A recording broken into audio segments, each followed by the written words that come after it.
Welcome to Casual Watch Talk, the podcast from the Casual Watch Reviewer YouTube channel.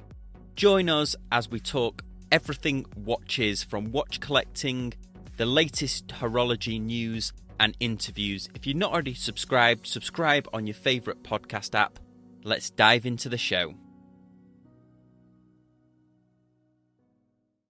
Hello everyone, welcome back to episode 47 of Casual Watch Talk.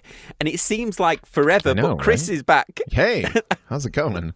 You know, it's been, 3 months, I think? When was the last time I talked to you? August? Oh, yeah, in COVID weeks. No, I know, right? It's funny because it's actually only been, it does feel like forever, but it's only been 2 weeks because I was I went on holiday. Right. And then I did the Christopher Ward, Mike France interview solo. Because I had a very interesting work thing that I could not get out of. So, and by interesting, I mean drama, but work drama. So I'm sure you had a better time than I did. It was a really fascinating interview. I'm hoping to do a bit more. They've certainly want to come back on and talk about the British Watch and Clockmakers Alliance, which I think will be a great interview for us to do, and maybe we'll do a video on that one as well. Very cool. Very cool. Which would be, that would be really cool. Yeah. And then, of course, the week before that, when you were last on, we interviewed Dean, didn't we? That went down well. Yeah. So it was that. So I was enjoying one, and then so it was the last time that's the last time we talked, and then we didn't really catch up for that one. We just did that interview, and so there was no Sam and Kris banter about as per usual. I missed our banter, and I was like, what? When was the last time we talked? So that was good. It was funny. I forgot to mention on that one if anybody's listened to that one with Dean Bump and they can hear a noise in the background. It was it frogs that you said? Because I thought it was crickets. Yeah, the Koki frogs, right? I guess, is that right? Yeah, something like that. We've got to get him back on. It was fascinating. We could have done 3 hours on that one. Right. Yeah. Now that we know sort of his the breadth and depth of his knowledge, we can just pick like one brand. We can talk about like one brand, one style, one watch, something like that. Get some real insight. It was fun. Absolutely. Well, then we haven't done it for a while, but do you have a watch obsession this week, Chris? No particular obsession. I switched over to the leather and switch some bracelets around. So my obsession was kind of going through and figuring out what I was going to wear. It's nice and cool out. It's been cool for a couple of weeks now. So switched over to a new leather strap that I had picked up for my Bell & Ross chronograph. It's a little, I don't know for you, with the chronographs, it's interesting. So 20 millimeter bandwidth, but it tapers down probably to I don't want to say 16. It tapers really a lot on this particular band. It isn't one of those sort of chunky, typical Sinn German, that I think the stock strap, the stock leather strap for the Sinn 104, I think is, a half an inch thick. And it's what I mean? And it's super, and it doesn't taper, and it's 20 millimeters. But I got this nice sort of black leather. And I mean, I like it, but it's kind of like sort of I think there's a line there. I think this one was a little too small, tapers a little too much. So trying out some different things. I tend to wear leather straps less than others. Mm-hmm. I don't really know why that is. I just think I just prefer others, and also I've got some leather straps that were sent in to me for review by Man Cave Leather, and they're too nice. I don't want to ruin them. I've got 3, one including an alligator one, and it's which watch shall I put it on, and do I want to wear it and stuff like that. So they're in a box. I should wear them really. Yeah, they're very much. I think for me it's very much like shoes, where there's a.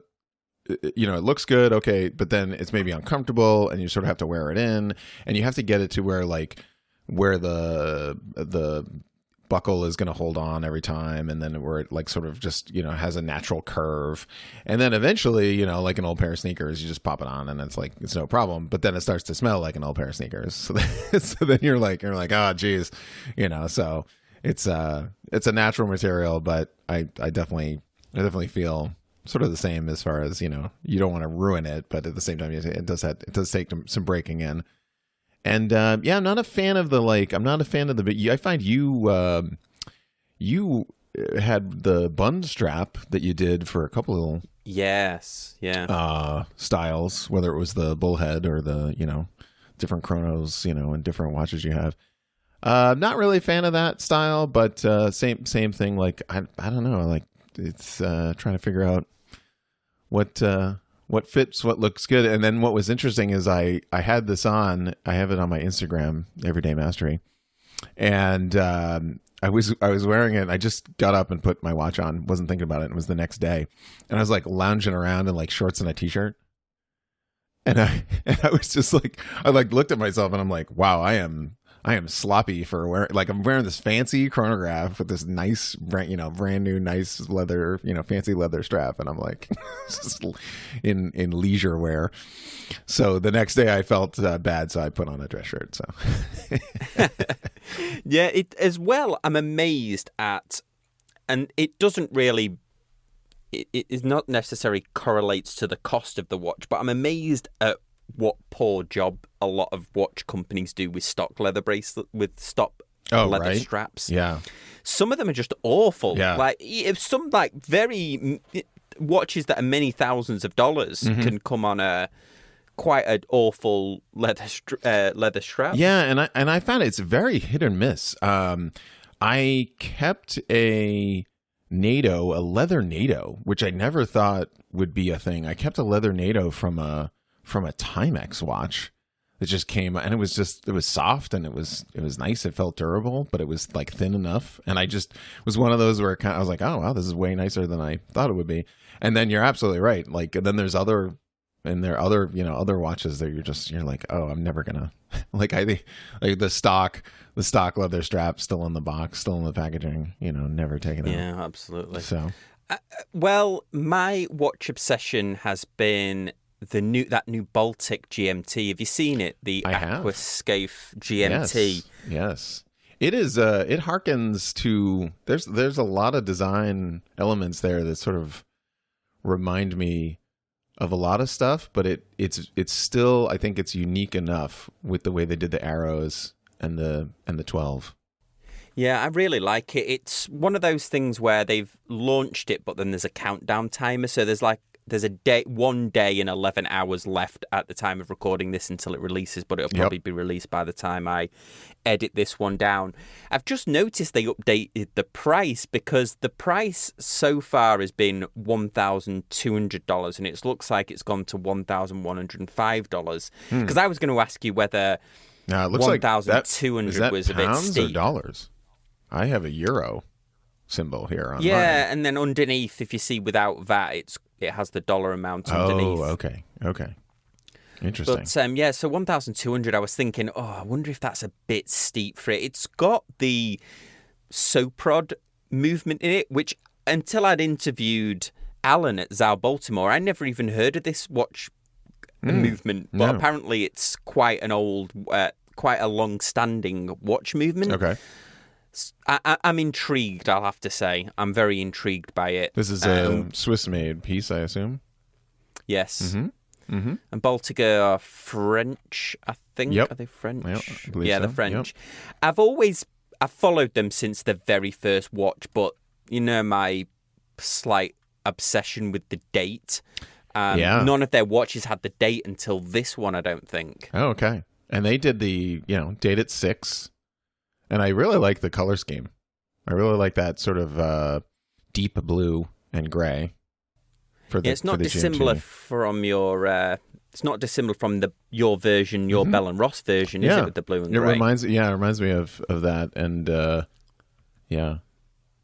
They've got a green. What do you think of the green one? Have you seen the? No. I'm not sure the green one's a winner. They've done a Pepsi one, this blue and gray, and then they have a version that. I don't know if I've seen anybody else do this before, but essentially it's green and I think it's green and white. Let me just check. It's green and blue. It's green and blue, right? So, yeah. Not. Yeah. I would have been okay. I mean, I think the blue and gray is sharp. It's now I'm kind of like they offer now. Now I'm in my next mode, which is indecision. That just immediately, because if they just came out with the blue and gray, I would have been like, oh, this is great. But now I'm like, no, I wouldn't do the green and blue. No, and the orange, and the other one's orange and blue. Well, it's Pepsi-ish colours, a reddy orange. Yeah, very red orange. Yeah, I'm not a fan of that either. I think the gray's the way to go. Yeah, I do. Yeah, you're right. It's a very vibrant reddy orange, isn't it? Yeah, that looks good. But so I'll keep an eye on that. But I have pared the collection down quite a bit.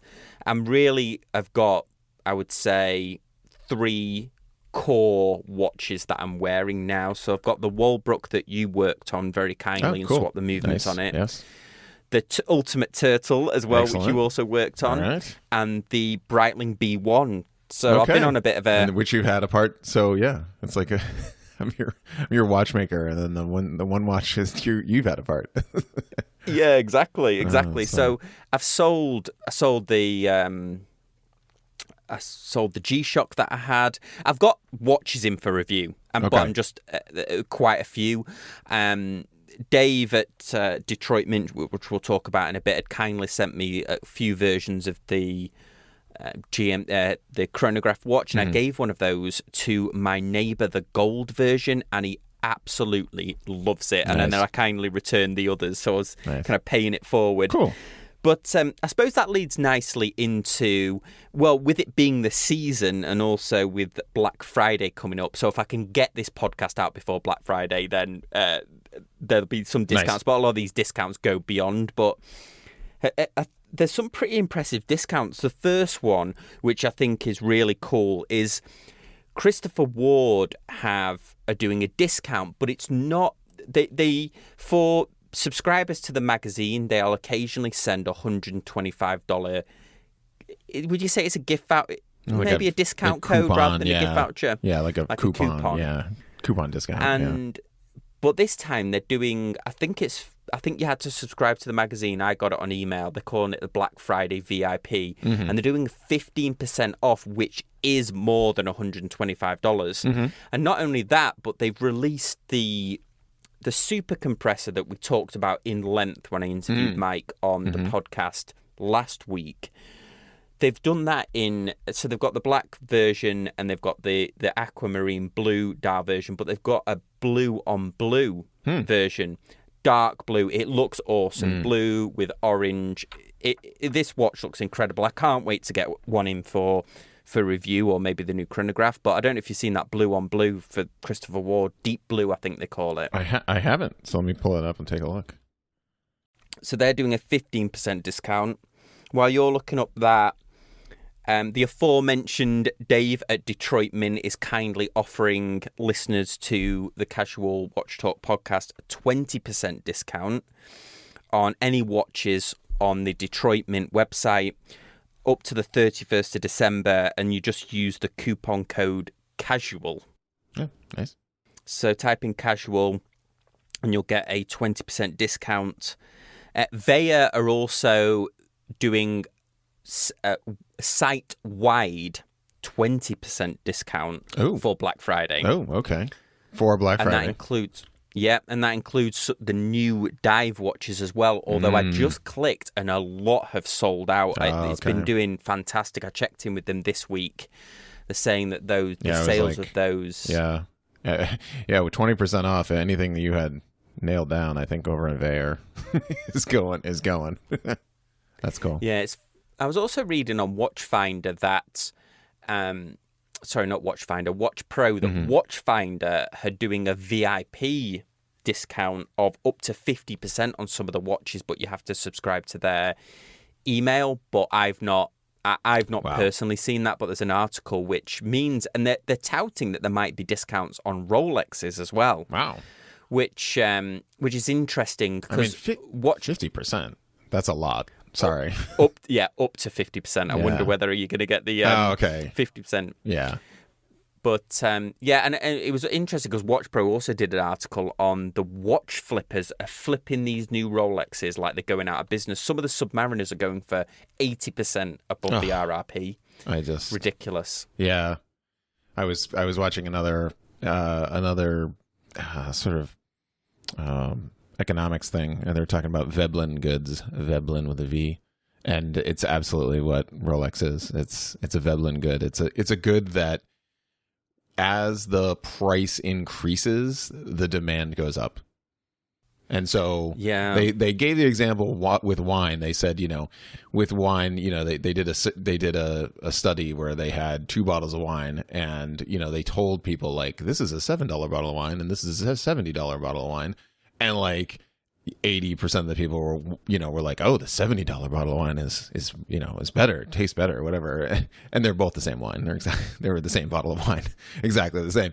And so it's just this weird like marketing thing that you would think that, it's sort of basics. If you increase the price of something, that eventually people wouldn't want it anymore. They'd be like, I'm not paying $8,000 for this. I'm not paying, you know what I mean? But with these goods, these luxury goods, Rolex Classic, happens with tickets, doesn't it? As well, like American football tickets, Disney World Park tickets. I mean, they will only ever go up; they never go down. And people still pack the parks, and they just and you're like, you're just you're not, and you're not, and at the end of the day, you're drinking the same wine. You have a Swiss watch that tells the time. I mean, not to dumb it down, but it's like for them to charge that just a huge amount of money, and then it relies on these scalpers of marking these things up, and driving that price up. So it's crazy. Well, do you know a watch that hasn't gone up in price? This might be a shocker to you. So there's an interesting article on Watch Pro that Sylvester Stallone is selling off some of his iconic timepieces that he owns. So obviously there's a Panerai in there from the film Daylight, and that's going for a premium. It looks like it's going for 40 to 80,000. There's a couple of Richard Mille in there, but do you know which Richard Mille he is selling off, which I think is just absolutely hilarious. Is it that special one that he did with all the doodads on it? Absolutely, that is the one. So this is the one that he designed with the spirit level water purification tablets in it. It's got a compass, but not a digital compass, like an old school like mirror and line compass. This thing is ridiculous, but do you remember when they released these? I'm sure it was $1 million, this watch. I'm sure it retailed for $1 million. Yeah. They're putting the estimate on it at auction for, guess what? So it's Sylvester Stallone's own version, right? And it originally retailed his watch. Yeah. So what do you think the estimate of it is? I would have no. I mean, it would be hilarious if it was like half. It is half. You're right. 250,000 to 500,000 is the estimate. Yeah. That watch has depreciated more than a modest-sized family home in someone's house, California. Yeah. Isn't that amazing? So it doesn't even govern. It's not even $1 million plus a little bit extra because it's Sylvester Stallone's one. And what does that say about? Oh man. What he did when he designed that watch, that he is selling his own. It's even too extreme for him. Exactly. Yeah. No, when Carroll Shelby designs a car for Ford and then they go to sell it, it should be worth a hell of a lot more if it was his personal car. Oh, absolutely. Absolutely. But the fact that they're estimating it half, wow. So I don't know whether that would devalue. I mean, if he sells it for, say, he sells it for 500,000, because they must have sold a couple of these at $1 million. So I wonder whether that devalues, because every auctioneer's like, look, dude, like Sylvester Stallone sold his own one for only half of what he got for it. So I can't appraise yours for any more than Yeah, just go ahead and hang on to that forever. Yeah, the Adventure Tourbillon chronograph. Oh boy, good times. So I thought that was absolutely hilarious. That was good times. So did you see that? Have you seen that Christopher Ward one? What did you see of that one? Yeah. So is it the what's the model again? Sorry. It's called the Deep Blue. I am on their site and I clicked on dive watches. Why is it not? I wonder whether it's only. I wonder whether it's only for this. I think you have to click on the super compressor and then you click on the color option. It's weird that they didn't. Okay, well, it's weird they kind of didn't show that. Okay. They've done a really good job of it. But I think next news story, while you're having a look at that, did you hear about the exciting new release from Breitling that isn't a watch? Maybe I don't know. I think they did their app, and then what's their release? Their exciting new release to great fanfare, and not only an entire page on their website, but they've also done a video to go with it, is a new box for their watches. It's a sustainable watch box created entirely from upcycled plastic bottles. Okay. So not only is it created from plastic bottles, which I think they're kind of insinuating have come from the CC, but the watch box ships completely flat. So it unclips and it goes completely flat. So they ship them flat. So they're saying, well, we can ship more than we could normally. Yeah. So they must ship the watches in the box separately. Okay. And then the pillow inside the box is a coiled up travel pouch. So they coil the travel pouch up and that becomes the pillow. That's good. They wrap the watch around it. Yeah. This box actually looks really cool. So they've got an entire video on there in a lot of detail about it. I would highly encourage you to check this out. Yeah. The box does look cool. If they sell it separately, I would definitely buy this. Now, if you're one of those customers that prefers the full song and dance Breitling with the wooden box and all of that, they will be happy to do it, but you are going to be encouraged, they say on the website, to donate to something called SUGI or SUGI, which essentially is carbon offsetting. So they will plant a tree for your egregious act of asking for a watch for box. The fact that you have a handmade maple box or something in your ownership. Yeah. And will the watch be any cheaper if you opt to go with this recycled box? I don't know. Yeah, I doubt it. It doesn't say. Certainly, it certainly falls to these companies, and I think, not to get, environmental, political, but it falls to these companies, these larger companies, to lead on this stuff. And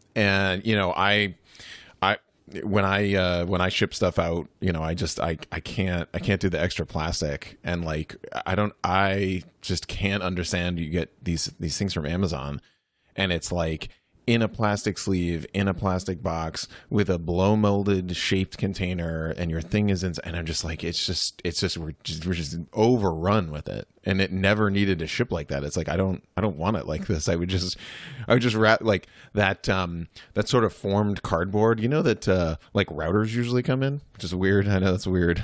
Maybe that's an IT reference.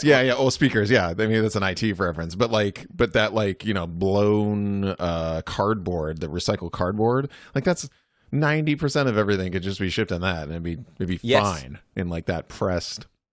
So I try to have, when we ship out for Campagnano Club, I don't have any plastic. So it's tissue paper and it's recycled mailers. All paper stuff. So good for Breitling for leading the charge.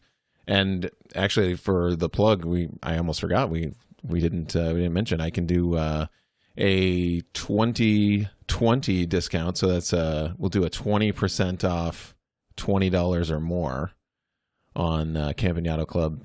That's campagnano.club. And we'll do that for winter projects. So that'll be kind of all through the winter. We'll do that till 2021 probably. Keep that one rolling. Does that need a coupon code? Yeah, so the coupon code is 20 off 20. 20 off 20. I like it. Nice ring to it. Yeah, that's good. It's good. And it's just pick up pick up some gifts or some extra stuff for yourself and treat yourself, because it's been one hell of a year. So that was interesting about the new Breitling. And joking aside, I commend them for this. And I always comment when somebody ships me a watch for review, I'll usually comment on the box. So like Christopher Ward had like a lovely bamboo. And I think that's their thing is that box is sustainable as well. But it's a box that you would want to keep yours in.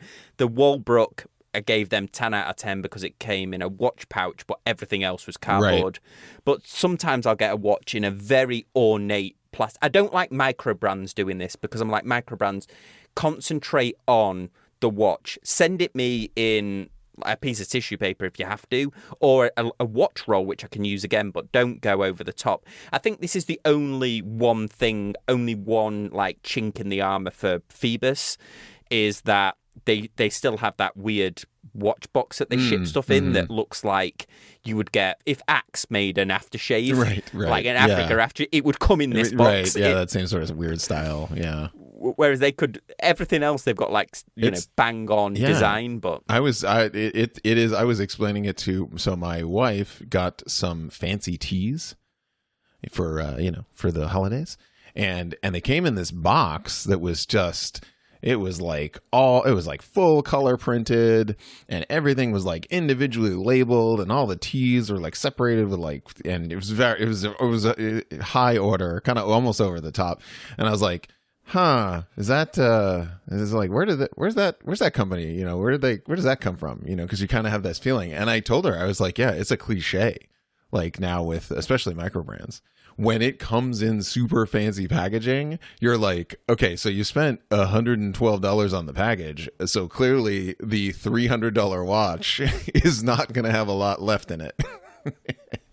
No, exactly. So I was a little, so I mean, it certainly can be for other things too. But I think definitely for watch brands, yeah, just give us something that can either reuse, gift, or recycle as far as like a case. And then something that folds down, because we don't need the big old blocks of bamboo and cardboard that just sit and then eventually end up in getting thrown away and then end up in a landfill somewhere. So let's just pause for a very quick ad break, and when we come back, Kris is going to tell us about an exciting release from one of his favorite German brands. So let's just pause for an ad break.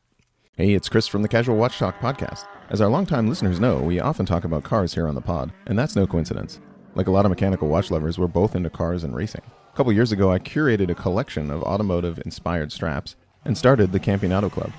Campionato Club watch straps celebrate the rich history of automotive liveries with their inspired colors. Available in a single-pass NATO, two-piece, and our new super comfy elastic NATO. Check out Campionato Club on the web. That's championship in Italian, CAMPIONATO.club. Hey everyone, welcome back to Casual Watch Talk. So Kris, yes, I'm excited about this one as well. So yeah, so a Sinn dropped 5 or 6 pieces for 2020, and the one that just absolutely caught my attention immediately is this new 105. The Sinn 105, and it's there's a lot. I was very excited, and then I saw it in black. They have it in black and white, and then they have a GMT that they call the UTC, and it felt like it just kept getting better. So I was like, oh, what do we got? Oh, we got it here, and super striking in black. Someone pointed out that white may be tough because it kind of looks like zeros the way they did the yes, indices. The sort of tic tac shape. Little tic tac shape. So I get that. I can see that. Over on the UTC, they did an orange hand for the UTC, and rotating 24-hour bezel, and from what I understand, so two paths kind of diverged here. One is with that white dial GMT, I was looking down at my 104 and thinking, but I already have a very nice GMT that happens to be black with a orange GMT hand. So it's like, I mean, a lot of that reminds me, you know, I mean, it's military pilot watch, so certainly reminds me of Bell and Ross, you know, Sinn, that's their style, German, that's, you know, this is all very, very mixed company. But yeah, so let's and then the other part of it was the date at the 6. So you're a fan of the date on the GMT for sure. Love it. Yeah. Now the controversy is the stacked day date. I like that. Yeah. You do?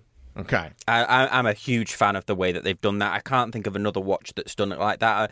I don't know whether I'm one of the few that love this, but it really speaks to me. The black one, because there's not a lot of things that come out that are very unique, but the way that they've done the hands and the indices are really good, aren't they? Yeah. I really like that. The only thing I would say with it, and I won't belabor this point, is not only is their own website just awful, like Sinn's own website is just awful at showing this watch off. They created a video which is obviously in German but then translated into English. It's very boring. Yeah. And then Watch Pro, who are the only ones that are authorized to sell this watch. I mean, they couldn't be any less inviting for you to buy this watch. Right. It's like, well, you have to leave a deposit, and you leave a deposit, and we don't really know when you can get it. You can never get your deposit back. You can't transfer it. Like, you know, if you were born under a half moon, you're not allowed to buy it. Yeah. If your name's Phil, Yeah. we'll probably charge you more. It's like more caveats to do with this watch, and not a single piece of why this watch is such a beautiful, like, triumph from Sinn. Not a single word on that. It's like, must be 5 caveats, right, of like, we're going to cover our arse at every possible point. Yeah, and this is Watch Buys. I don't know if you said Watch Pro at one point. I think you said Watch Pro, but it's Watch Buys you're talking about, right? Sorry, Watch Buys. Apologies. It's okay. Yes, no, Watch it's okay. Buys. I was just making sure. So yeah, no, right, with their one picture that they're gonna post on it. I mean, that's more of the same. You know, I've certainly heard us chat about this. More of the same. You know, their marketing here in the United States, you sort of have to seek them out. You have to know them. I wonder how much of that gives them sort of some extra watch nerd clout, if that's such a thing. You know? Like, it's friction. It's right, total friction You're when right. you want to buy this watch, isn't You're it? Not only can you not, like, shop around for it, like, you have to buy it at full retail.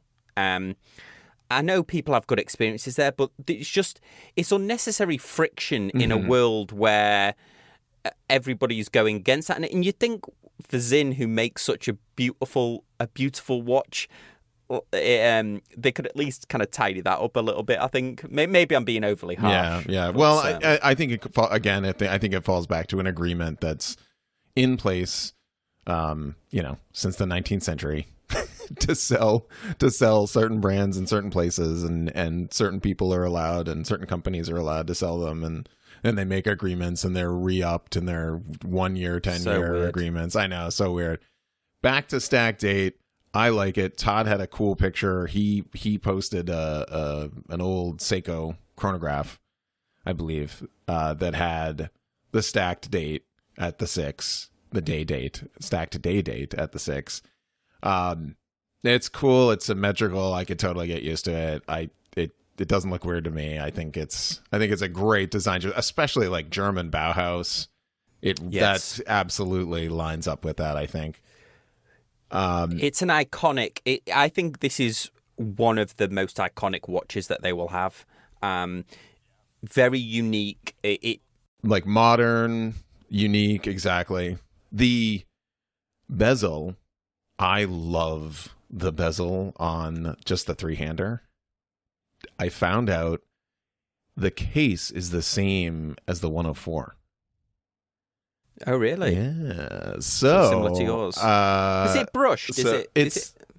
Yeah, it's that brushed finish. It's that tegumented. Is it tegumented? Is that what, yes. It's that tegumented finish on the black bezel. Is it brushed on the? It's not brushed. No, it's actually like a tegumented finish on the watch itself, on the stainless steel itself. Anyway, I wonder if I could get a hold of the bezel. Just the bezel. Like with the bezel, I mean, the 12-hour, it's got a 12-hour and a 60-minute. So, no, what I'll probably end up doing is just buying one of these. Is probably what I really like it. I'm going to wait till it fully comes out first because I don't like this leaving a deposit and then, you know, when can you have it, when can you not type of thing. I tell you a watch, though, I mean, super, super impressed with that. I guess going on the other end of the scale was Benrus finally released their new version of the Type 1 or the CIA watch or the military watch. And we've been talking about it on the Facebook group. They released one, I can't see it properly on their website, but Hodinkee have it. And it's a real shame, this, because it's such an iconic watch, but they're wanting like $1,700 for it, which I can't help but feel for an ETA 2681. It's obviously, I mean, by its very nature, it's a simple design. It's iconic, but I feel like they're milking just how iconic this watch is. I don't know what you think. I think it's. I'm gonna just blame it on the Hodinkee suffering the market. So I mean, if you took this watch and you put it on, a bespoke retailer from Switzerland who would be happy to ship it to the United States, like Stova, right? If this was a Stova piece. Okay. And Stova was like, listen, it's got the top grade movement in it. It's all sapphire. It's fantastic. We test it. It's tested in 5 positions and we'll make sure to send it to you. And there's, $100 off VAT or whatever it is. And it was $1,600. I'd be like, okay, sure. Send me one. But as soon as it's on Hodinkee's website, you're like, yeah, how much do they mark this up? It's like the first thing you think of. It's the first thing I think of. I could not agree with you more, honestly. You feel like that they have really milked this iconic... I need to do an upload on this because CWC milk their military history as well. When these watches were not... I mean, if this watch was $1,600 when it was originally made, no military in the world is going to buy this as a watch for their operatives. It's iconic because it was a military watch. It's not iconic because it was a luxury watch. It was the ubiquitous US military watch. And why it can't be that the price that it was or similar to the price that it was originally, it would still be iconic. I mean, I can't help but feel they're going to kill this thing. Yeah. They have a picture on their site. We'll dig into this a little bit. You know how Urban Outfitters sells like camo jackets or used to sell camo jackets, right? You're right. It feels exactly like that. And they have a picture of a guy with a camo, with like a light camo jacket on, and he's putting the watch in his pocket like this. And that's all I feel is like, well, we used to provide these jackets to the Army. We used to give them 1,000 of them for $100 or whatever, whatever bulk pricing that they bought, thousands of these with. And you could go into any Army Navy store in the place for the last 20 years and buy one for $18. But now we're going to put it in our fancy store and we're going to charge you $150 for it. It's like, it feels like exactly the same thing. It's like we used to make these for the military. They cost us $8 to make, and we sold them to them, and we sold them to them for, $53, and we made millions of them. And you could buy them used for $150, but now get $1,600 out. So Yeah, it is ridiculous. I mean, you can only buy them through Hodinkee at the moment, of course, limited edition. But this is very telling, I would say, because this has been out for a few weeks now on Hodinkee's website. Mm-hmm. It is a limited edition of 1,000 pieces, but they have not sold out. Oh. I mean, which is Yeah, rare. right. I mean, I could buy one now. I could add it to the bag now. I think this really shows that.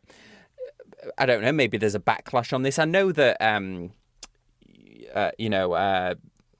Bamford do a version of this watch. Obviously the used ones are govern a high price. So if you're comparing it, if anyone's thinking, oh well, a used one is about that price, because each one of those used ones had a life. They could only be sold to military personnel at one time. Right. So it's likely that is actually military issued, and that's what you're buying it for. Yeah. This is we just made a watch that looks like that one. Right. Yeah. And it just happens to be from the same company, even though this style of watch is, I think. No, we talked about it before. This sort of pushes me in the opposite direction, where like I want to go take a look at like Oleg and Weiss. I want to look at old Hamiltons. I want to look at, you know what I mean, like those all, like go the other direction where you can get an actual cased up, even if it's a quartz. We've had this conversation. I mean, you can buy stuff from like, even some of the marathon stuff, and it's like it's quartz, but it's literally been issued. It's it is exactly what we have. It is not a luxury art piece of a thing that was issued to the military. It is the very very interesting. My CWC watch that I have was issued. Right. I know that from its history. No CWC watch you buy now is ever issued to you can't buy it new. They are not current military issue, but you just totally said the magic word that just reminded me of a huge story that we haven't talked about. The Hamilton. Yes. It's been weeks, man. I wanted to talk about this story like three months ago. No, just kidding. Oh goodness, this is a funny one. It is. So you posted up on the Facebook group, and guys, if you haven't joined, all of our best stuff is over on the Casual Watch Talk Facebook group, Casual Watch Reviewer, Casual Watch Talk Facebook group. Ask to join, and we'll let you in. And lots of great discussion there. And Sam, you posted up that who was that?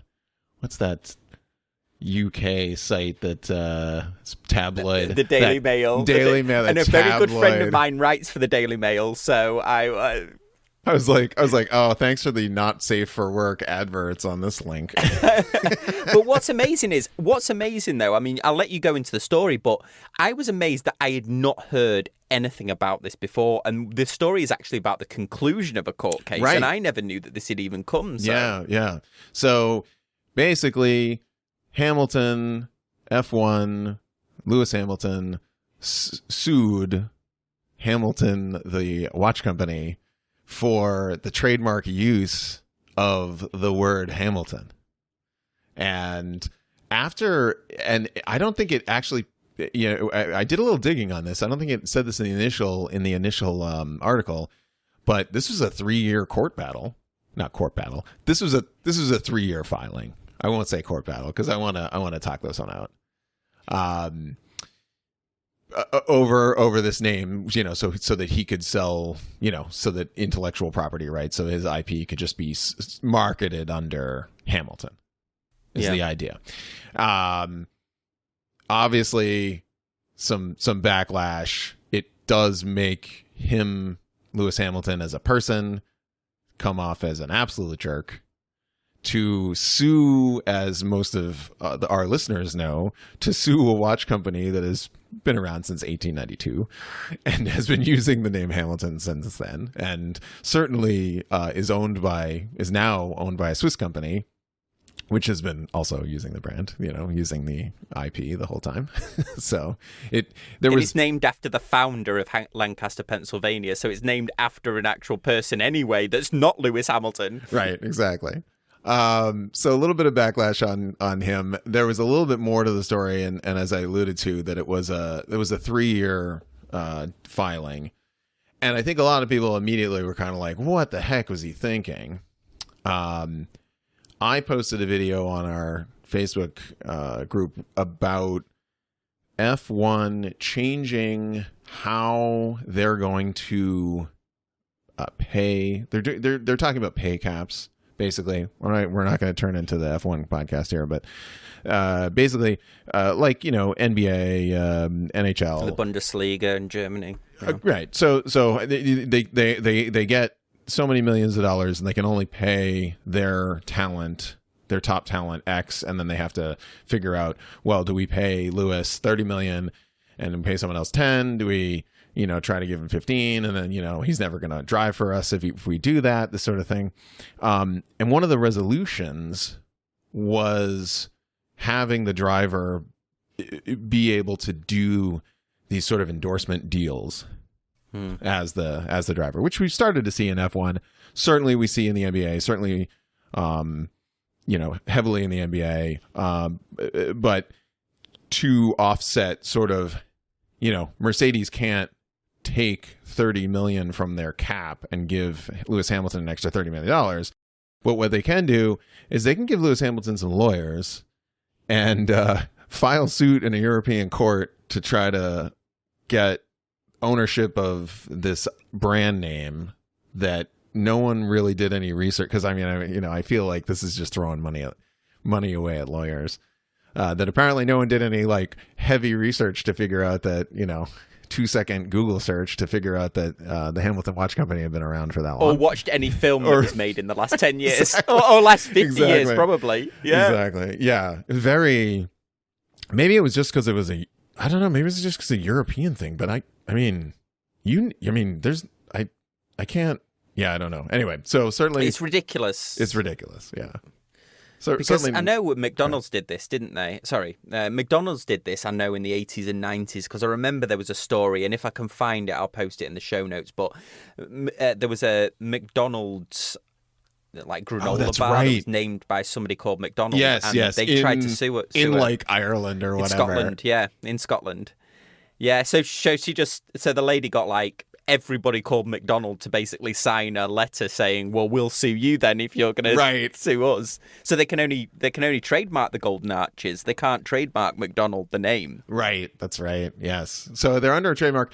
It looks like that's, I think my opinion here, I think the people that made this decision is not Lewis Hamilton. No one asked him. He is behind a group and a team, either a group of lawyers, a team of marketers, a team of people that are just looking to say, okay, well, we want to maybe do a line of, I don't know, men's apparel. And if you look at men's apparel, one of the things that we sell and wear are watches. So wouldn't it be nice if we could do shoes and hats and watches and accessories and jackets and whatever under this Hamilton brand name, and that we can just own all of that? That would be great. And I think that's kind of what happened. And I think it just kind of got away from them. And then, no one stopped them to say hey, this isn't going to be. And that was the interesting too. So a lot of people were thinking well, why did they push this if they knew that was the case? But I think a lot of times why companies do this is to test the waters to see if they are going to be sued. So advertising companies specifically, you mentioned McDonald's. It's always important for them to defend their property. And so sometimes what will end up happening is they'll sue people just to see how far the other company will go.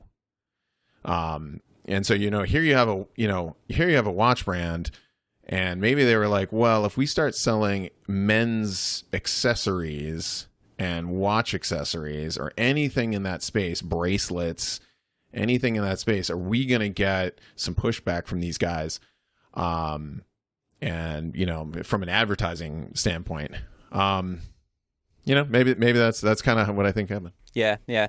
It's like the Apple Records, isn't it? They had an agreement with Apple Computers, not that they wouldn't go into music, but yeah, it's interesting, and I'm sure it isn't Lewis Hamilton, because everything you read about him is charity contributions, is civil rights work that he does. He also got a significant, a younger audience really involved in F1. Where at the time, I think it was not dying, but it certainly needed that injection. It definitely needed. And he was the superstar of it at the time, and Sebastian Vettel at Red Bull. So I think it's easy to it's easy to sort of tag him and say, oh, what was he thinking?